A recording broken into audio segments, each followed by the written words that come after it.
ഇന്ന് നമുക്ക് 90 മിനിറ്റ്സ് എന്ന മലയാള സിനിമയുടെ കഥ നോക്കിയാലോ. കഥയുടെ ചുരുക്കം എന്തെന്നാൽ, പ്രഷർ ടെസ്റ്റ് നടക്കാനിരിക്കുന്ന ഒരു വലിയ പൈപ്പിനുള്ളിലേക്ക് കടക്കുകയാണ് ആൻസിയും കൂട്ടുകാരനായ സിബിയും. ഇവർ അതിനുള്ളിലേക്ക് കടന്നത് ഒരു വലിയൊരു തെളിവിന് വേണ്ടിയിട്ടാണ്. അതെന്തെന്നൊക്കെ അറിയണ്ടേ. അവർക്കെന്നാൽ രക്ഷപ്പെടാൻ ആകെ അവരുടെ കൺമുന്നിൽ 90 മിനിറ്റ്സുകൾ മാത്രം. ഈ 90 മിനിറ്റിൽ വെച്ച് പ്രഷർ ടെസ്റ്റ് നടക്കുന്നതിന് മുൻപ് അവർ രക്ഷപ്പെടുമോ ഇല്ലയോ, എന്ത് തെളിവാണ് അവർക്ക് ആ ഒരു പൈപ്പിനുള്ളിൽ നിന്ന് കിട്ടിയത് എന്നൊക്കെ അറിയാൻ എങ്കിൽ നമുക്ക് വേഗം സിനിമയുടെ കഥയിലേക്ക് കടക്കാം. അതിനു മുൻപ് വീഡിയോ കാണുന്ന കൂട്ടുകാർ ഒന്ന് ലൈക്ക് ചെയ്തിട്ട് കാണാൻ മറക്കരുതേ. സിനിമ തുടങ്ങുമ്പോൾ കാണിക്കുന്നത് ഒരു CNG പ്ലാന്റ് ആണ്. അവിടെയുള്ള സെക്യൂരിറ്റി ആണെങ്കിൽ പൈപ്പിനുള്ളിലെ പ്രഷറൊക്കെ ചെക്ക് ചെയ്യുന്നതിനെ പറ്റിയുള്ള വീഡിയോ ഒക്കെ കണ്ടുകൊണ്ടിരിക്കുകയായിരുന്നു. എന്നാൽ അവിടെ എന്തൊക്കെയോ ശബ്ദം കേൾക്കുന്നു. ആദ്യം അയാൾ അതൊന്നും ശ്രദ്ധിക്കില്ല.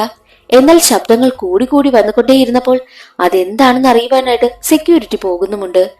മറ്റൊരു വശത്ത് അപകടം സംഭവിക്കുന്നതിന് 120 മിനിറ്റുകൾക്ക് മുമ്പുള്ള സംഭവമാണ് കാണിക്കുന്നത്. നായികയായ ആൻസിയും അവളുടെ കൂട്ടുകാരനായ സിബിയും കൂടി ഒരു വലിയ പൈപ്പിനുള്ളിലൂടെ അകത്തേക്ക് കയറി പോവുകയാണ്. എന്തെന്നാൽ ആ ഒരു പൈപ്പിനുള്ളിൽ ഒരു പെൻഡ്രൈവ് ഇരിപ്പുണ്ട്. ആ പെൻഡ്രൈവിനുള്ളിലെ ഡേറ്റ എല്ലാം കോപ്പി ചെയ്യുവാൻ വേണ്ടിയിട്ടാണ് ഇവർ രണ്ടുപേരും പൈപ്പിനുള്ളിലേക്ക് പോകുന്നത്. അതിനു പിന്നിൽ ഒരു കാരണമുണ്ട്. ഈ ആൻസിയുടെ ഭർത്താവായിട്ടുള്ള ജോൺ ഇപ്പോൾ ജയിലിലാണ്. ഈ ജോണിന്റെ ഏറ്റവും വലിയ സ്വപ്നമായിട്ടുള്ള ഒരു പ്രോജക്റ്റ് ഉണ്ടായിരുന്നു. പൊല്യൂഷൻ ഇല്ലാത്ത CNG കാറുകളൊക്കെ നിരത്തിലിറക്കുക. അത് കാരണം ഒരുപാട് ജനങ്ങൾക്ക് ഉപയോഗമുണ്ടാകുമെന്നും ജോണിന് ഉറപ്പായിരുന്നു. ജോണിനൊപ്പം ഒരു പാർട്ട്ണർ ഉണ്ടായിരുന്നു. അവന്റെ പേരാണ് ഹരി. ഇവർ രണ്ടുപേരും ചേർന്നാണ് ആ ഒരു പ്രോജക്റ്റ് വർക്കൗട്ട് ചെയ്യുവാനായിട്ടും തീരുമാനിച്ചിരുന്നതും. എന്നാൽ ഈ ഹരി അതിനിടയ്ക്ക് ചെറിയൊരു പണി ചെയ്യുവാനായും തീരുമാനിച്ചിരുന്നു.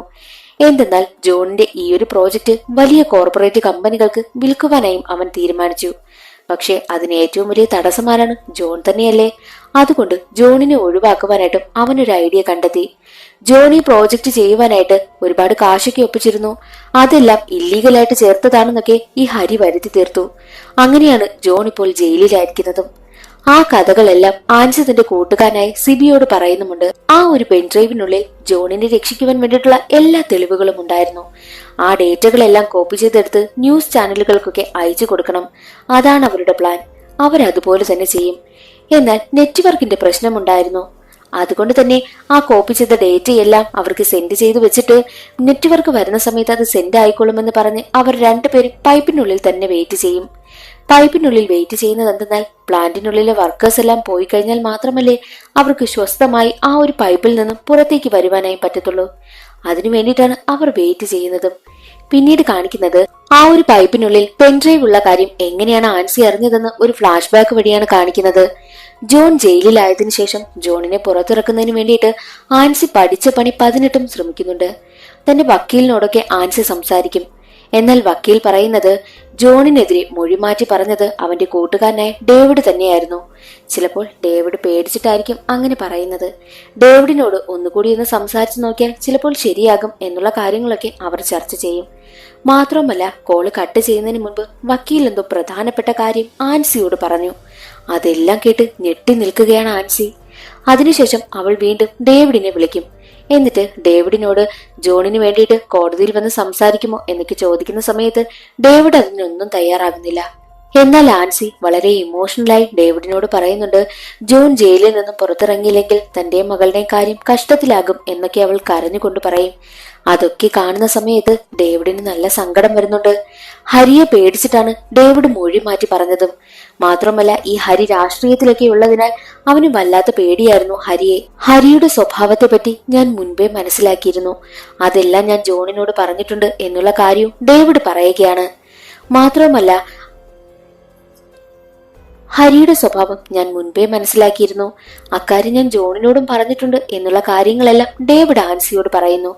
എന്നാൽ ആൻസി ആണെങ്കിൽ ആ വക്കീല് പറഞ്ഞ കുറച്ച് കാര്യങ്ങളുണ്ടല്ലോ, അതൊന്നും നമ്മളെ കേൾപ്പിച്ചില്ല. അക്കാര്യം ഡേവിഡിനോട് പറഞ്ഞു. അത് കേട്ട് ഡേവിഡ് ഞെട്ടും. ഡേവിഡ് പറയുന്നുണ്ട്, ജോണിനെ രക്ഷിക്കാൻ ഞാനൊരു ഐഡിയ പറഞ്ഞു തരാം. ഞാൻ ആ ഒരു പ്രോജക്റ്റിനെയും ആ ഒരു പ്ലാന്റിനെയും പറ്റിയുള്ള എല്ലാ കാര്യങ്ങളും ഒരു പെൻഡ്രൈവിലാക്കി ആ ഒരു പ്ലാന്റിനുള്ളിൽ തന്നെ പൈപ്പിൽ സൂക്ഷിച്ചു വെച്ചിട്ടുണ്ട്. നീ അതെടുക്കുകയാണ് എന്നുണ്ടെങ്കിൽ നിനക്ക് ജോണിനെ രക്ഷിക്കാനാകും. എത്രയും വേഗം അതെടുക്കണമെന്നും ഡേവിഡ് പറയുന്നു. ആ ഒരു കാര്യങ്ങൾ കേട്ട ആൻസി ആണെങ്കിൽ അധികം താമസിക്കുവാനായും തീരുമാനിച്ചില്ല.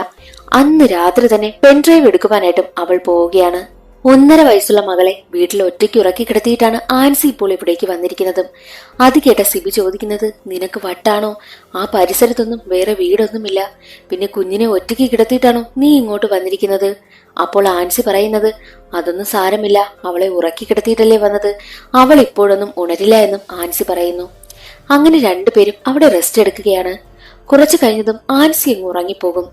എന്നാൽ ഒരു ഘട്ടത്തിൽ ഉറക്കമുണരുന്ന ആൻസിയാണെങ്കിൽ സിബിയെ അവിടെ എങ്ങും കാണത്തില്ല. അവനെ അന്വേഷിച്ച് അവൾ ആ പൈപ്പിനുള്ളിലൂടെ നടന്നു പോകുമ്പോൾ അവന്റെ ഷൂ മാത്രമാണ് അവൾക്ക് കിട്ടുന്നത്. അത് കാണുമ്പോൾ ഒരു നിമിഷത്തേക്ക് ആൻസി ഒന്ന് പേടിക്കും. എന്നാൽ കുറച്ചുകൂടി മുന്നോട്ട് ചെന്ന് നോക്കുമ്പോൾ മാറിക്കിടന്നുറങ്ങുന്ന സിബിയാണ് കാണുന്നത്. നീ ഇവിടെ വന്ന് കിടക്കുകയാണോ? നീ എന്നെ പേടിപ്പിച്ച് കളഞ്ഞല്ലോ എന്നൊക്കെ ആൻസി ചോദിക്കുന്ന സമയത്ത്, അതോ നിന്റെ അടുത്ത് കിടക്കാനായിട്ട് പറ്റുന്നതേയില്ല, നീ എന്തൊരു കൂർക്കം വലിയ എന്നായിരുന്നു സിബി പറഞ്ഞതും. അങ്ങനെ രണ്ടുപേരും പുറത്തേക്ക് കടക്കുവാനായി തീരുമാനിച്ച് പൈപ്പിനുള്ളിലൂടെ നടന്നു പോവുകയാണ്. നടന്നു കുറച്ചു ദൂരം എത്തിയ സമയത്ത് ആൻസിക്കൊരു സംശയം, അവർ വന്ന വഴി തെറ്റിയോ എന്ന സംശയം.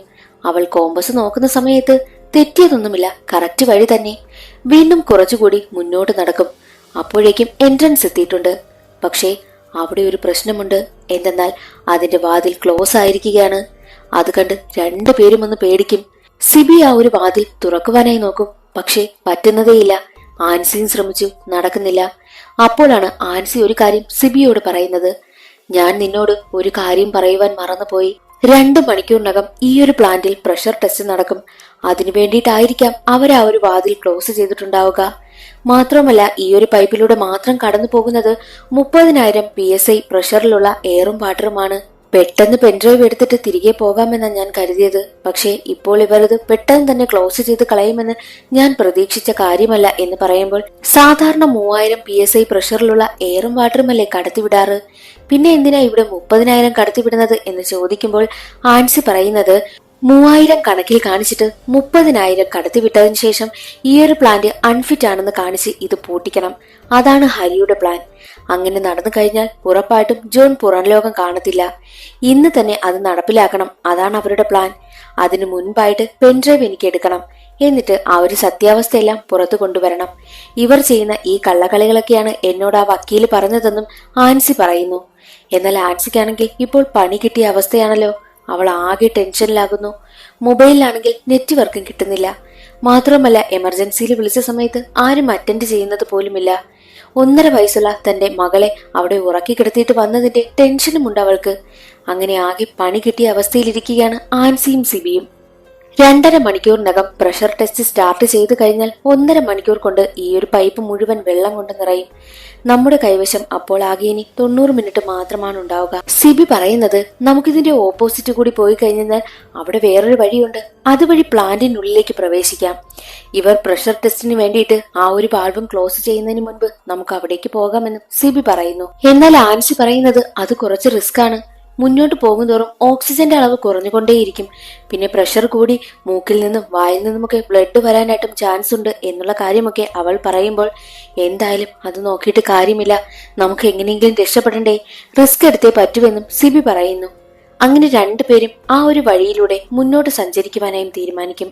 കുറച്ചു ദൂരം ചെല്ലുന്ന സമയത്ത് സിബിക്കാണെങ്കിലോ ടോയ്ലറ്റിൽ പോകുവാനായിട്ടുള്ള അത്യാവശ്യം. ഇതിനുള്ളിൽ എങ്ങനെ സാധിക്കുമെന്ന് അവൾ ചോദിക്കുമ്പോൾ, ഞാൻ മാറിയിരുന്ന് കാര്യം സാധിച്ചോളാമെന്ന് പറഞ്ഞിട്ട് അവൻ അതിനായും പോകും. വീണ്ടും അവർ രണ്ടുപേരും യാത്ര ആരംഭിക്കുന്നു. മുന്നോട്ട് പോകുന്ന സമയത്തെല്ലാം കുനിഞ്ഞു നടന്ന് ആൻസിക്കാണെങ്കിൽ വയ്യാതെയായി. അവൾക്ക് ശ്വാസം മുട്ടിന്റെ പ്രശ്നമുണ്ട്. എന്നാൽ അവൾ ഇൻഹേലർ എടുക്കാനും മറന്നിട്ടുണ്ട്. അവർ രണ്ടുപേരും ബുദ്ധിമുട്ട് അനുഭവിച്ചു കൊണ്ടേയിരിക്കുന്നുണ്ട്. അതേസമയം തന്നെ ആൻസിയുടെ മകൾ വീട്ടിൽ ഉറക്കമുണർന്നിരുന്ന് കളിക്കുകയാണ്. വീട്ടിൽ ആകെ കിടന്ന് ഓടുന്നുമുണ്ട് കുഞ്ഞ്. മറ്റൊരു വശത്ത് പൈപ്പിനുള്ളിൽ നടന്നു പോവുകയാണല്ലോ ആൻസിയും സിബിയും. ഒരു ഘട്ടം എത്തുന്ന സമയത്ത് പൈപ്പ് 2ആയിട്ട് പിരിഞ്ഞു പോകുന്നത് അവർ കാണുന്നു. ആൻസി പറയുന്നത്, ഒന്ന് മംഗലാപുരത്തേക്ക് പോകുന്നതും ഒന്ന് കൊച്ചിക്ക് പോകുന്നതും. നമുക്ക് പോവേണ്ടത് കൊച്ചിയിലേക്ക് പോകുന്നതാ. അഥവാ വഴിതെറ്റി നമ്മൾ മംഗലാപുരത്തുള്ള റൂട്ടിലാണ് പോകുന്നതെങ്കിൽ ഉറപ്പായും നമ്മൾ മംഗലാപുരത്ത് എത്താനും പോകുന്നില്ല. പകുതി വഴിയിൽ വെച്ച് ഉറപ്പായും മരണപ്പെടും. രണ്ടും കൽപ്പിച്ച് അവർ ഒരു വഴി തിരഞ്ഞെടുക്കുവാനായും തീരുമാനിച്ചു. ഈ സിബിയുടെ കയ്യിലാണെങ്കിൽ വരുന്ന സമയത്ത് അവൻ മാപ്പ് ഓണാക്കിയിട്ടിരുന്നു. അതുകൊണ്ട് തന്നെ അവരാണെങ്കിൽ ഒരു പൈപ്പ് തിരഞ്ഞെടുക്കും. അതിലൂടെ അവർ മുന്നോട്ട് പോകും. നടന്നു കുറച്ചെത്തുന്ന സമയത്ത് തന്നെ ഒരു സൈറൻ കേൾക്കുകയാണ്. അപ്പോൾ ആൻസി പറയുന്നുണ്ട്, നമുക്ക് വഴി തെറ്റി, ദേ സൈറൻ കേൾക്കുന്നു, നമുക്ക് പോകേണ്ടത് ഓപ്പോസിറ്റുള്ള പൈപ്പിലൂടെയാ, അതാ കൊച്ചിക്ക് പോകുന്നത്, നമ്മളോടൊപ്പം ദൈവം ഉണ്ടടാ, അതുകൊണ്ടാ ഇപ്പോൾ ആ സൈറൻ കേട്ടത്, ബാ നമുക്ക് അതുവഴി പോകാമെന്നും ആൻസി പറയുന്നു. കുറച്ചു ദൂരം നടന്നപ്പോൾ തന്നെ ആൻസിയുടെ മൂക്കിൽ നിന്നും ബ്ലഡ് വരുവാനായി തുടങ്ങി. പ്രഷറിന്റെ വേരിയേഷൻ കണ്ടു തുടങ്ങി എന്ന കാര്യം അവർക്ക് മനസ്സിലായി. എന്നാൽ രണ്ടും കൽപ്പിച്ച് എങ്ങനെയെങ്കിലും രക്ഷപ്പെടണം എന്ന് മാത്രം ചിന്തിച്ച് രണ്ടുപേരും മുന്നോട്ട് നടക്കും. എന്നാൽ ആൻസി ആണെങ്കിൽ കുഴഞ്ഞു പോകുന്നുണ്ട്. അതേസമയം സിബി ചോദിക്കുന്നുണ്ട്, സൈറൻ കേട്ടിട്ടുണ്ട് എങ്കിൽ പ്രഷർ ടെസ്റ്റ് തുടങ്ങുന്നതിന്റെ സൂചനയല്ലേ അത്? അപ്പോൾ അവിടുത്തെ വാൾവെല്ലാം ക്ലോസ് ചെയ്ത് കാണില്ലേ എന്ന് ചോദിക്കുമ്പോൾ അതിന് ആൻസി മറുപടി കൊടുക്കില്ല. ഒരു പ്രതീക്ഷയോടെ അവൾ മുന്നോട്ട് നടക്കും. എന്നാൽ മുന്നോട്ട് പോകുമ്പോൾ ആൻസി കുഴഞ്ഞു വീഴും. അവൾക്കാണെങ്കിൽ ഒട്ടും നടക്കാനേ പറ്റുന്നില്ല. അവൾ സിബിയോട് പറയുന്നുണ്ട്, നീ പൊയ്ക്കോ, ഞാൻ പതിയെ പതിയെ വരാം. എന്നാൽ സിബി ആണെങ്കിൽ അത് കേൾക്കാൻ കൂട്ടാക്കിയില്ല. അവളെയും കൂട്ടിക്കൊണ്ട് തന്നെയാണ് പോകുന്നതും. സിബി മുന്നേ പോകും, അതിന് പിന്നാലെയായിട്ട് ആൻസി പോകുന്നുണ്ട്. എന്നാൽ ഒരു ഘട്ടത്തിൽ ആൻസി അവിടെ കുഴഞ്ഞു വീഴും. പക്ഷെ അത് സിബി അറിയത്തില്ല. അവൻ മുന്നോട്ട് നടന്നു പോയിട്ട് ആൻസിയുടെ ഒരനക്കവും കേൾക്കാതായപ്പോൾ തിരിഞ്ഞു നോക്കിയപ്പോഴാണ് പിന്നിൽ ആൻസിയില്ല. സിബി തിരിഞ്ഞ് ആൻസിക്കടുത്തേക്ക് ഓടി വരും. അപ്പോൾ അവിടെ അവശനിലയിൽ കുഴഞ്ഞു കിടക്കുന്ന ആൻസിയാണ് അവൻ കാണുന്നതും. മൂക്കിൽ നിന്നും ചെവിയിൽ നിന്നുമെല്ലാം ഒരുപാട് ബ്ലഡ് വന്നുകൊണ്ടേയിരുന്നു. ആൻസി പറയുന്നത്, എനിക്കിനി പറ്റില്ല, നീ രക്ഷപ്പെട്ടോ, നീ പുറത്തു പോവുകയാണെങ്കിൽ എന്റെ മകളെ കൂടി നീ ഒന്ന് രക്ഷിക്കണം, അവളുടെ കാര്യം കൂടി നീ ഒന്ന് നോക്കണം. ദേ ഈ പെൻഡ്രൈവിൽ കിടക്കുന്നതെല്ലാം ജോണിനെ രക്ഷിക്കുവാനുള്ള തെളിവുകളാണ് എന്നുള്ള കാര്യമൊക്കെ അവൾ പറയുന്നുമുണ്ട്. എന്നാൽ അതേസമയം തന്നെ അവരുടെ ഫോണിൽ സിഗ്നൽ വരും. അതേസമയം തന്നെ വക്കീലിന്റെ കോളും വരികയാണ്. പക്ഷെ എടുക്കും മുൻപ് തന്നെ കോള് കട്ടായി പോകുന്നു. തിരിച്ചു വിളിച്ചിട്ടും കിട്ടുന്നതേയില്ല. പെൻഡ്രൈവ് ആൻസി സിബിയെ ഏൽപ്പിച്ചു. നീ ഇതെല്ലാം പുറത്തു കൊണ്ടുവരണം. എന്നിട്ടവൾ മൊബൈലിൽ ഒരു വീഡിയോ റെക്കോർഡ് ചെയ്യുന്നുണ്ട്. ആൻസി പറയുന്നത്, എന്റെ വീട്ടിൽ എന്റെ മകൾ ഒറ്റയ്ക്കാണ്. ഞാൻ അഥവാ ഇവിടെ നിന്ന് പുറത്തു വന്നില്ല എന്നുണ്ടെങ്കിൽ, ഞങ്ങൾ രണ്ടുപേരും വന്നില്ല എന്നുണ്ടെങ്കിൽ എന്റെ മകളെ രക്ഷിക്കണമെന്ന് പറഞ്ഞ് വീടിന്റെ അഡ്രസ്സും അവൾ പറഞ്ഞു കൊടുക്കുന്നുണ്ട്. എന്നിട്ട് ആ ഒരു മൊബൈല് സിബിയെ ഏൽപ്പിക്കും. സിബി ആണെങ്കിൽ വീണ്ടും മുന്നോട്ട് നടക്കുന്നു. ആൻസി അവിടെ കിടത്തിയിട്ടാണ് അവൻ പോകുന്നതും. കുറെ ദൂരം ചെന്ന് കഴിഞ്ഞപ്പോൾ ആ ഒരു വാൾവിന്റെ എൻഡ് കാണുകയാണ്. അതേസമയം തന്നെ ആൻസിയും എഴുന്നേറ്റ് നടക്കുവാനായി ശ്രമിക്കും. പക്ഷെ അവളെ കൊണ്ടതിന് പറ്റുന്നതേയില്ല. അവൾ കുഴഞ്ഞു വീഴും. വീട്ടിലാണെങ്കിലോ ആൻസിയുടെ മകളാണെങ്കിൽ ആൻസിയെ കാണാതെ ഒരുപാട് കരയുന്നുമുണ്ട്. മറ്റൊരു വശത്ത് സിബി ആണെങ്കിൽ പൈപ്പിന്റെ എൻഡ് കണ്ടുപിടിച്ചല്ലോ, പക്ഷെ അത് ക്ലോസ് ചെയ്തിരിക്കുകയാണ്. എപ്പോൾ വേണമെങ്കിലും പ്രഷർ ടെസ്റ്റ് നടക്കാം. സിബിക്ക് ആകെയുള്ള പ്രതീക്ഷയും നഷ്ടമായി. ഇനി എന്ത് ചെയ്യുമെന്നറിയാതെ അവൻ അവിടെ ഇരുന്ന് ഒരുപാട് കരയും. ദേഷ്യം വന്ന് പൈപ്പിലൊക്കെ അവനിട്ട് ഇടിക്കുകയും ചെയ്യുന്നു.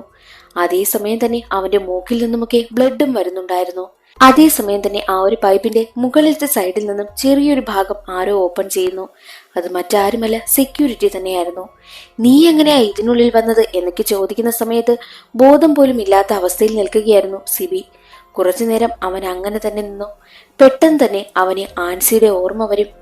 ആൻസിയെ രക്ഷിക്കുവാൻ വേണ്ടിയിട്ട് അവൻ പുറകോട്ട് ഓടും. സെക്യൂരിറ്റിയെ കണ്ടതോടെ രക്ഷപ്പെടുമെന്ന ഉറപ്പ് അവന് കിട്ടിയല്ലോ. ആൻസിയുടെ അടുത്തെത്തുമ്പോൾ കാണുന്നത് മരിച്ചു കിടക്കുന്ന ആൻസിയാണ്. അവനാണെങ്കിൽ ഒരുപാട് കരയും. അതേസമയം തന്നെ ആൻസിയുടെ മൊബൈലിലേക്ക് ഒരുപാട് മെയിലുകൾ വന്നുകൊണ്ടേയിരുന്നു. അവൾ ആ തെളിവുകളെല്ലാം മെയിൽ ചെയ്തിരുന്നല്ലോ. അതെല്ലാം ന്യൂസ് ചാനലുകാർക്കും കിട്ടി. അവർ അത് ടെലികാസ്റ്റും ചെയ്തു. അതിന്റെ കാര്യം പറഞ്ഞുകൊണ്ടുള്ള റിട്ടേൺ മെയിലായിരുന്നു വന്നുകൊണ്ടേയിരുന്നതും. മാത്രമല്ല ആൻസി അവസാനമായി ഷൂട്ട് ചെയ്തിരുന്ന ആ ഒരു വീഡിയോയും അവൾ അയച്ചു കൊടുത്തിരുന്നു. അതും വൈറലായിട്ടുണ്ട്. മരണപ്പെട്ട ആൻസിയെ ഓർത്ത് കരയുകയാണ് സിബി. മറ്റൊരു വശത്ത് ന്യൂസ് എല്ലാം ഇപ്പോൾ പുറത്തായിട്ടുണ്ടല്ലോ. അതുകൊണ്ട് തന്നെ പോലീസുകാരെല്ലാം ആൻസിയുടെ മകളെ ആ ഒരു വീട്ടിൽ നിന്നും രക്ഷപ്പെടുത്തുകയും ചെയ്യുന്നു. ഹരിയാണ് ഇതിന് പിന്നിലെന്നെല്ലാം പുറത്തു വന്നതോടുകൂടി ജോണും ജയിലിൽ നിന്ന് മോചിതനാവുകയാണ്. പക്ഷേ ജോണിനെ രക്ഷിക്കുവാൻ വേണ്ടിയിട്ട് ഇത്രയും റിസ്ക് എടുത്ത ആൻസിക്കാണെങ്കിൽ തന്റെ ജീവന് നഷ്ടമായി. അതോടുകൂടി സിനിമയുടെ കഥ അവിടെ അവസാനിക്കുന്നു. ഇന്നത്തെ വീഡിയോ എല്ലാവർക്കും ഇഷ്ടമായി എന്ന് കരുതുന്നു. ഇഷ്ടമായാൽ ഒന്ന് ലൈക്ക് ചെയ്ത് സപ്പോർട്ട് ചെയ്യാനും ചാനൽ ഇഷ്ടമായാൽ സബ്സ്ക്രൈബ് ചെയ്യാനും മറക്കരുതേ. അടുത്തൊരു വീഡിയോയിൽ കാണാം. അതുവരെ എല്ലാവർക്കും ബൈ.